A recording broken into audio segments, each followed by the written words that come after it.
이 이야기는 1990년 어느 대기업 가문 집안 이야기입니다. 서울에서 유명한 60대 대기업 회장 나 씨는 보통의 사람들처럼 자식들과 화목한 가정을 꾸리며 행복하게 살고 있었습니다. 하지만 이 가문의 자식들 중에는 이상하게도 아들만 있고 딸은 없었습니다. 60대 회장 나 씨는 집안에 딸이 없어 손녀를 보는 게 소원이라고 주변 사람들에게 말하곤 했습니다. 그의 간절한 소망은 시간이 흐를수록 점점 초조해졌고 시간이 지날수록 날카롭게 변했습니다. 어느 날 회장 나 씨는 가족들과 함께 고아원에 직접 찾아가 여자아이를 입양했습니다. 소녀는 너무도 예쁘고 귀여운 아이였습니다. 아이를 입양한 후 가족들은 행복한 시간을 다시 보낼 수 있었습니다. 하지만 어느 날부터인가 행복은 사라지고 가족들은 점점 어두운 분위기로 바뀌었습니다. 나 씨의 가족은 소녀를 학교에 보내지 않고 나 씨의 부인은 매일 소녀의 상태를 확인하고 감시했습니다. 시간이 지날수록 점점 더 하루하루 소녀를 시간 단위로 체크했습니다. 그러던 어느 날 소녀가 갑자기 첫 생리를 하자 나 씨 집안 사람들은 모든 일을 멈추고 이상한 행동을 하기 시작했습니다.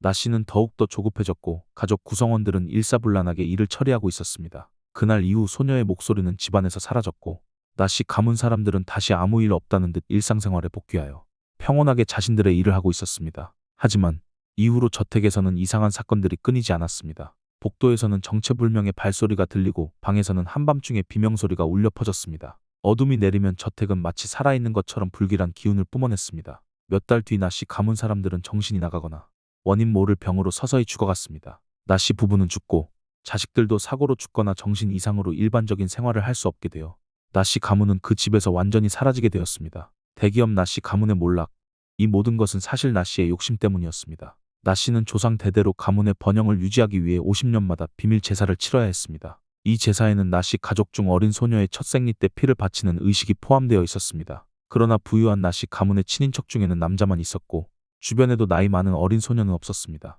나 씨는 사악한 계획을 세워 고아원에서 소녀를 입양하고 그녀의 첫 생리 때를 기다렸습니다. 하지만 소녀는 필사적으로 저항했고 탈출을 시도했지만 결국 가족들에게 첫 생리 때 피를 바치자마자 소녀는 저택의 비밀 방에서 무참히 살해되었습니다. 그 이후로 저택에서는 이상한 사건들이 하루도 끊이지 않았으며 나 씨 가문은 몰락하게 되었습니다. 하지만 더 놀라운 사실이 있었습니다. 나 씨 가문의 조상은 일본인이었습니다. 그들은 가문의 번영을 위해 대대로 악귀를 섬기며 같이 생활해온 토착 일본인이었습니다. 그들의 가문은 일본의 사악한 악귀 도움으로 한국 사회 전반의 부귀 영화를 누리며 잘 살 수 있었습니다. 하지만 입양한 소녀의 죽음으로 그 가문은 몰락했던 것이었습니다. 더 놀라운 것은 사실 소녀는 고아원 이전에 죽은 어머니로부터 신기를 물려받아 이미 신을 받아들였고 자연스럽게 신을 섬기는 무당이었던 것입니다. 그 소녀의 신이 경로의 도깨비와 그의 일본 가문을 몰살시켰던 것입니다. 몇십 년 후 어느 날 용감한 한 남자가 나 씨의 빈집에 들어가 카메라를 들고 몰래 녹화를 시작했습니다. 그는 저택의 비밀을 밝히고자 했지만